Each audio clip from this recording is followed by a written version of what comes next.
sijui kile ambacho kinachoendelea. Najua kila kitu ambacho unachokifanya.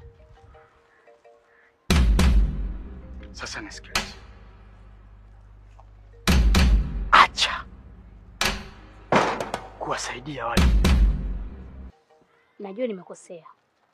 Hata wewe pia umekosea. Kwa sababu ni msitumie nguvu zenu kuliko kumtesa huyo kijana. Huo mwili sio wenu. Kwa nini msitumie nguvu zenu kuliko kumtesa huyo kijana wa watu? Amewakosea nini?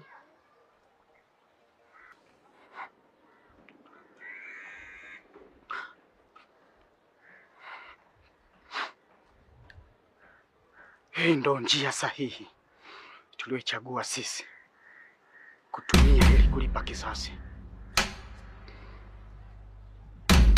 Na kuahidi hakuna hata mmoja atakayebaki katika hili. Kila aliyehusika na tukio lazima afe.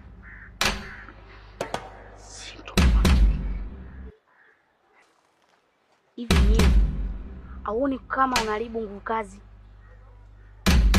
Kumtesa kijana watu ndo nini? Fanyeni mambo yenu wenyewe, sio kutesa watu. Au mnaona la mnavotesa watu? Hata mimi nilikuwa ni nguvu kazi ya taifa pia. Lakini hawakujali hivyo.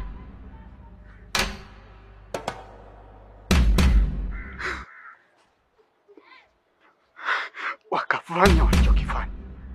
Sintojali. Hata zile dawa ambazo ulizowapa nitatumia njia yoyote ile kuhakikisha na wamaliza. Siwezi kukubali wakaendelea kuishi. Ama zao ama zangu. Labda nikwambie tu, zile ni kinga ambazo nimewekea wale vijana ili wasiweze kupata chochote kile au kuzulika. Sasa wewe kama unataka kuwazuru, wewe ndio unajisumbua. Kama unaweza, nenda kajaribu.